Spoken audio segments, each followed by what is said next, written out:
You're in the classroom with Cat Vo. In the Classroom is a podcast where we talk about all things teaching and learning, education and research. Join me as I sit down with everyday educators and explore what's going on in the field and what this means for sustaining us as teachers in the classroom. Today's special guest is Dr. Bree Hurn. Dr. Hurn is an experienced teacher and lecturer in the Faculty of Education at the University of Melbourne. Her research focuses on language, literacy and teacher professional learning, and she works closely with both pre-service teachers and practising teachers across Australia. Bree is also the host of her own podcast called The Habit Nerd, where she interviews experts on building positive habits around work, health and mindset. We're so excited to have Bree on the show today, and we hope you take away practical insights for your own teaching. And if you haven't already, make sure you subscribe to In the Classroom so you never miss an episode. Alrighty, everyone. We're in the classroom today with Dr. Bree Hurn. Bree, how are you? I'm really well, thanks, Kat. Thanks for having me. It's such a pleasure. So, Bree, I always start off my podcast with a story about how I met the guest, and our one is quite special because it was back in my MTeach days when I was studying in 2018, and I actually had you as a tutor for one of the subjects. I think it was Introduction to Clinical Practice, and I had just gotten out of another class in which I had a little green grammar companion book by Beverly Derry Wiranka, and I remember in class, when we were talking about the steps and the cycles of teaching and learning, you actually saw this little green book hanging outside of my bag. And I remember you stopping to tell me, hey, that's a really good book. Make sure you read it. And I was quite shocked that a tutor in a very generalist subject would know so much about language and literacy. And that was when I found out that you were super involved in this space. So, Bree, how did you get into this space and how did all of this start for you? Yeah, so I'll just clarify. So that subject was called Introduction to Literacy and Clinical Practice. And so it was called ILCP. So that's why I was teaching that subject. So it's very interesting to get your perspective because that was the first time, maybe that year or maybe the year before, that I taught in a more generalist secondary subject where it was a core subject where students were coming from any learning area. Because my background is language and literacy, all of my method teaching is around language and literacy. So that subject was sort of clinical assessment based with a literacy angle, literacy across the curriculum. So I had a real bag to carry or a real barrow to push around language. And so that would have been Christmas for me to see Beverly Derrianka's Grammar Companion. No wonder my eyes found that lime green book and jumped on it.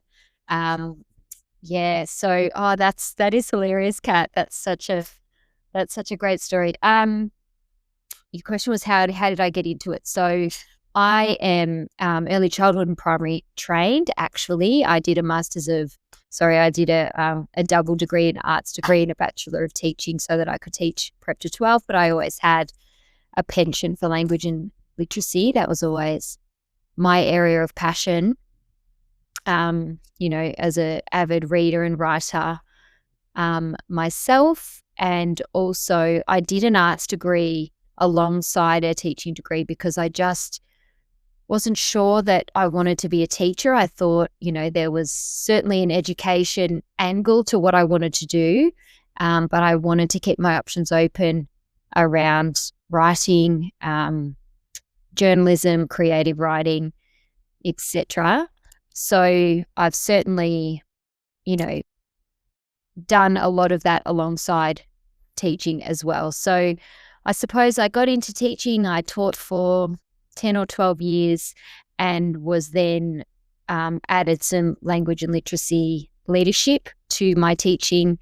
And so I was the literacy coordinator at a couple of schools. And then in 2009, I was named Teacher Ambassador of the Year. And that was through the Herald and Weekly Times, or the Herald Sun at the time. And they sent me as part of that award over to Prague. And I went to the World Young Readers Conference. And from there, I came back and was writing teacher materials and bringing, newspapers into the classroom in an accessible way, and news for children in an accessible way and for teachers. So that was kind of filling my writing cup alongside the teaching. And I think I just kept teaching with a real, priority towards language, because I could see how empowering language was to all of the curriculum areas. And I could see the risk of children not having confidence in their own literacy, but their language, their spoken language and their written language in particular, across the curriculum. And I could also see the affordances of children with language backgrounds that weren't English and what they were able to bring to the classroom because they were so interested in the function of language when they were learning. And I just was really lit up by that and wanted to go deeper and empower kids with language and take it away from language as power, as a dynamic that you either did or you didn't have, and make it something that everybody could use as a resource in their own communication. Yeah. And that's profound, Bree, because I would say that if you were to ask me 5 years ago, what is language? The first word that would jump to mind is grammar. And that itself would freak me out, because I would say, I don't know, anything about English language, about grammar, how clauses, how words work. And so that whole world was really opened up to me through our subject ILCP, but also through TESOL, in which I realized so much about how much language knowledge I as a teacher lacked because of, the history of, the education system that I've been through, but also of the fact that I just didn't know it, despite, learning linguistics and all of that at university. It didn't really sink in at that level. And, I understand that you work a lot with teachers in this space of language and literacy. So can you unpack that for me in terms of how should we be thinking about language? Should we be thinking about it like grammar, or should we be thinking about it as something else? Yeah, the first quote, actually, it ended up sort of foregrounding my whole thesis when I did my doctorate, was grammar is a trigger word in educational discourse. And this idea that, I know that's a bit facetious now to use the word trigger when we're not actually talking about triggers. But if we're to sort of park that, the idea is, and you've just touched on that, Kat, so much of our own feeling about anything in education, about any topic, is based on our own educational journey, and then that is a result of the time where we happen to have gone to school, what was kind of popular and prioritized at the time, and also what my studies and my subsequent research is showing. So much of what we teach kids is what we are personally comfortable with. And I had this really profound quote from a teacher participant that I researched, and she said, when I close my classroom door, I do what I'm comfortable with and what I want to do. So I'll say, yes, I'm doing that, but what I want to do when I close my classroom door is my business. And I just thought, wow, that is such power to have in such a positive way or in such a dangerous way. If there are topics that we are completely avoiding and then saying that we have taught and reporting on, the risk of that is just too great for me to allow teachers that I work with to think that because I don't have a strong knowledge of language, a strong knowledge of grammar, I'm just going to stay right away from it. So for me, I suppose what I would like teachers to know is that rather than right or wrong, we want to, I really love Deborah Myhill's interpretation of language as putty. And I talk about this with kids, think of it as Play-Doh in your hands. It's about awareness and consciousness. It's not about right or wrong. So, our parents' generation and even down into our generation, it was about parsing, which is PARSING, what does belong, what doesn't belong. You were either getting it right or you were getting it wrong. And there was huge, subject, verb agreement and, a real need for the meta language to be correct and the use to be correct.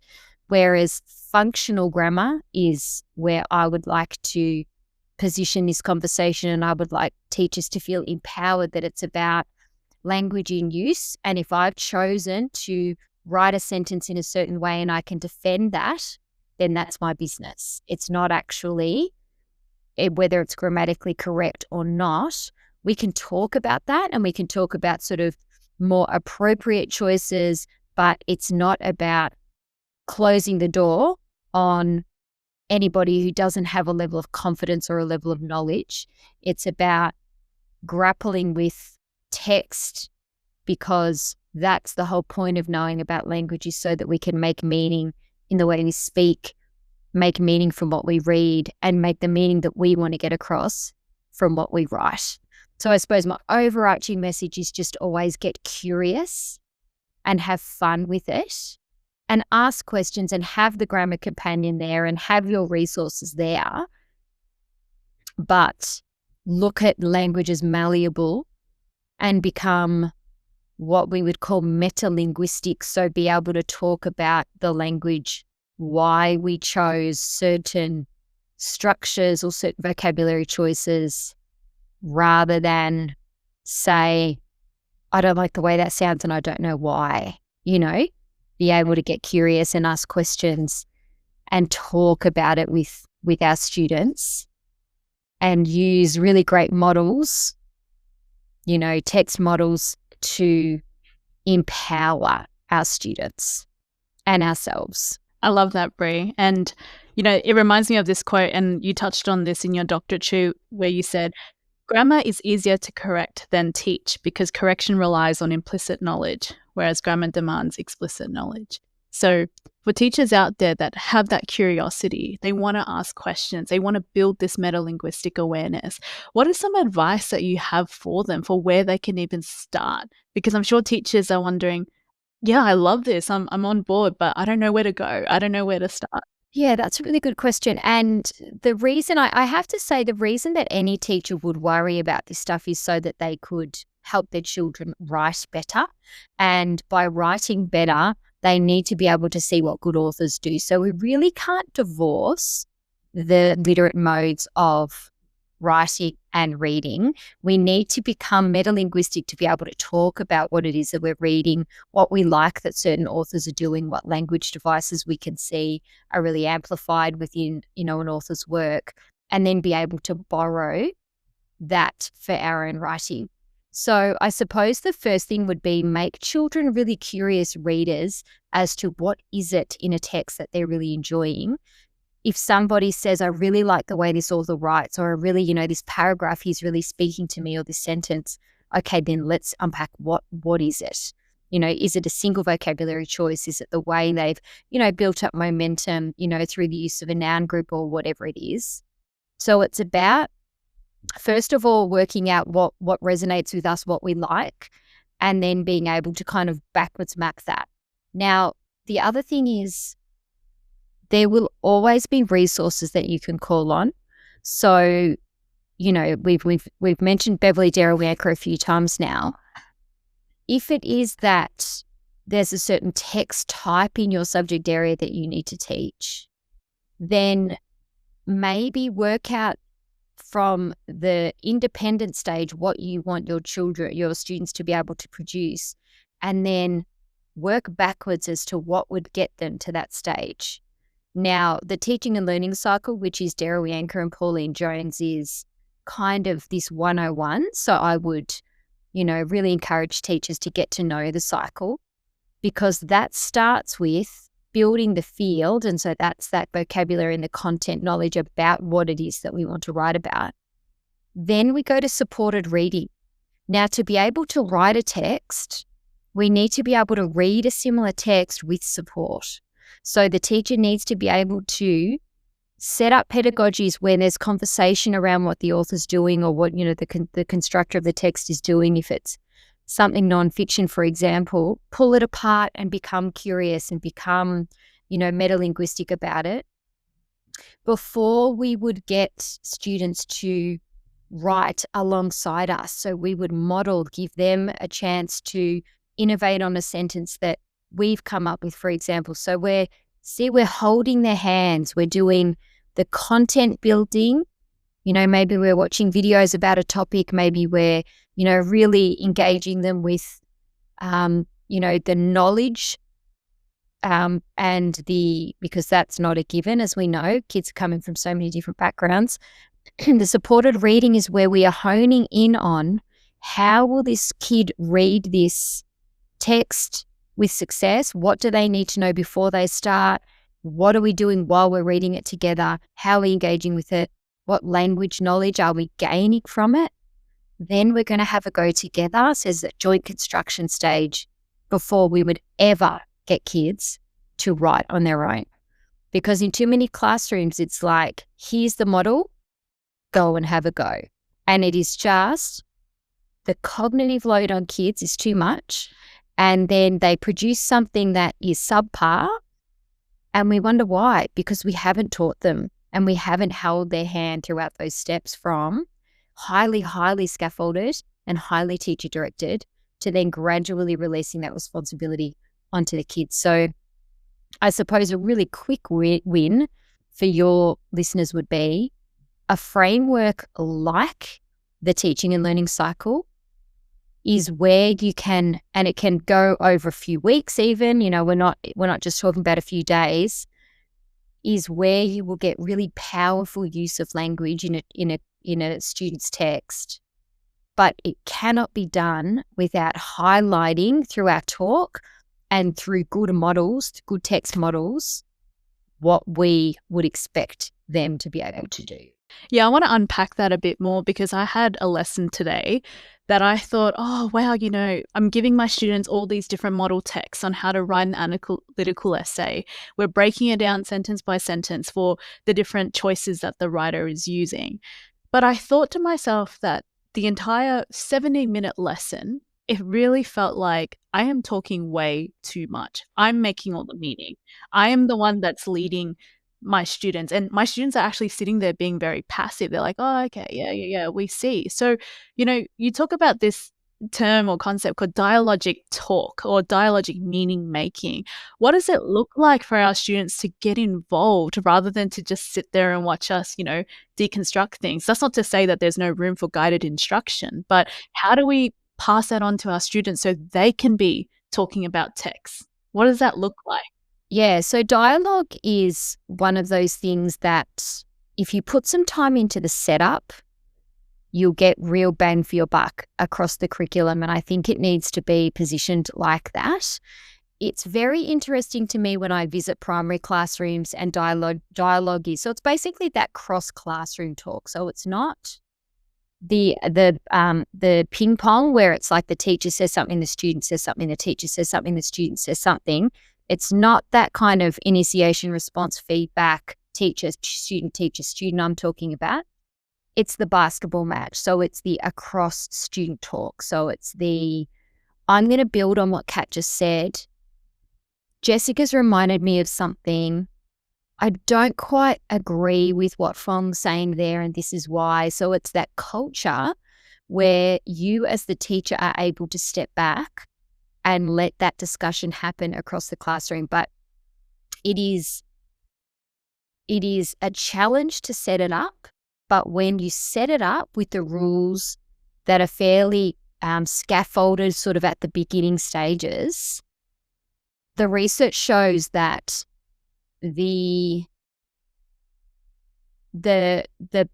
dividends that will pay across learning are worth the time. So I'm always fascinated, as I say, when I go into a primary classroom and the talk is predominantly the students, and then I can go in the same suburb down the road to a secondary school, and I'm generalizing here, but the talk, as you say, is predominantly the teacher. And then the application is the students, but it's quiet, writing or quiet construction. It's not, the talk isn't kind of bridging the knowledge between what it is that we want the students to learn and then letting them apply their knowledge. The other thing is with dialogic teaching, the talk is the work. So we don't always have to produce something, in a product for for us to have done some teaching. So we are so good at reporting on talk as product, if at all, that talk as process, so the talk through learning and helping deepen each other's knowledge and be challenged by things and recycle the vocabulary that somebody else has used, and to be able to, that thing that kids aren't so good at is cumulative talk, where they're thinking about what somebody before them has said, how that connects to what they already know, and then adding on to that. That is the goal of dialogic talk. Kids aren't good at it because we don't necessarily give them the opportunity, because we're always giving them feedback as the teacher. You know, we're saying, yes, you're right, or you're not quite there. What about this? And it's always on the teacher to be kind of the keeper of all knowledge. Whereas in a dialogic situation, it is actually the student talk, and it's a sociocultural type pedagogy where we are expecting the learning to happen across the classroom, as well as from me as the expert and the enabling other to you, onto you as the learner.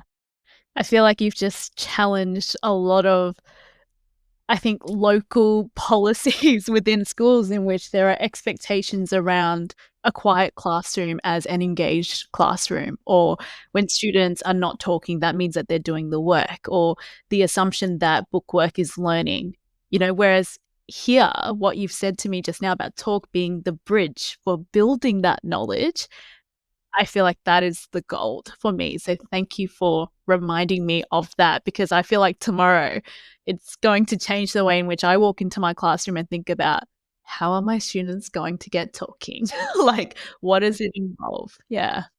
Yeah. And I mean, you know, it was Bridie Rabin years ago who said the one who's doing the most talking is the one doing the most learning. So if you're doing the most talking as the teacher, then really that's doing our students a disservice. There's also, it's also challenging in terms of classroom management and, you know, positive behavior management, because we have a fear that if we give them an inch, they'll take a mile, you know, like they might be on task talking for the first 3 minutes and then they're off task. So sometimes it's about having really strong protocols in place. It's about, you know, things like the talk triangle, where you give them a topic, the first person talks for 1 minute, the second person talks for 2 minutes, the third person has to accumulate onto the first and the second idea and talk for the third minute. You know, sometimes it's quite highly scaffolded. The other thing is you can give them sentence starters. You can give them roles in the discussion. You know, you can employ strategies like reciprocal teaching, where they are actually given a role that they play in the talk, and that's what they need to do for that day. You can, you know, do things like Socratic circles, which is another pedagogy that, you know, people might like to look up, for example. The risk for teachers when we say, oh, just open up more dialogue, you go into the classroom, you let them talk, it doesn't work, and then you give up, is too great. So it takes a bit of practice, but is it just a matter of, if you're to go into your classroom tomorrow, of doing a 10-minute talk exchange, and then the rest of the time be something more traditional that you're comfortable in, and then just bit by bit building up, you know, with a group of students, just so that it's supportive. If it's new, then the students will be able to kind of take bite-sized pieces, and you as the teacher will be able to monitor how it's going. But just understanding that whenever students get to talk about what they're learning, it is deepening that transfer of knowledge. And the other thing is, when students aren't reading as much as we would have liked them to have read, as in for pleasure in their own life, they're getting, you know, text given to them digitally, and it's kind of less in terms of volume and sustainability. Where are we giving them that opportunity to do that engagement with text, extended text, better vocabulary, and then talk about it? Because that's where that transfer of language knowledge and new words and new vocabulary and new structures will then appear in their own work. But if we're not giving it to them, they won't find it elsewhere. So that has to be our responsibility. We've already nearly taken up half an hour, Bree, and I think time has just flown. It's been incredible having you here.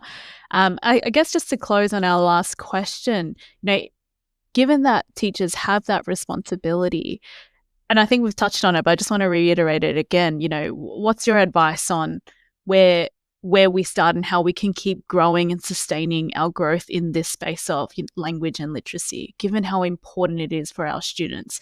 Yes, we can read, there are resources out there, but what does it take for us to knock down that closed door classroom and to start really being open towards language and literacy? What might that look like? Or what advice do you have for teachers as well in that space? Okay, the first thing I would probably think about is we can talk about English, the teaching of English, but then we can also talk about literacy. Now, literacy, we're talking about literacy in use, whereas English is more kind of the knowledge of text, speaking and listening, reading and writing, and text production.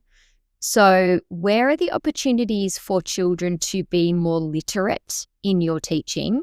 Maybe start there, that the curriculum is designed so that we communicate here in Australia in English. So what is it that's going to help your students communicate in your learning area? What demands are on them? What vocabulary is common in your area? And really become an expert in your learning area if you're a secondary teacher around the type of vocabulary and the type of text types that you want to be able to empower students with, and just dive into your resourcing there. So find, the experts around the content and the knowledge so that you can really build their field, which is sort of your bread and butter anyway. But then what are the text types that we want them to be able to produce with success in your learning area? And I would encourage anyone to look at both the language features and also the text structure and see those two things as different. So it's about and teachers are more comfortable in text structure than they are drilling down to that language level. So first of all, interrogate where you are comfortable and where you're not comfortable, because where you're not comfortable, where you're in that kind of that chamber, that learning pit, that's where maybe your learning attention needs to go.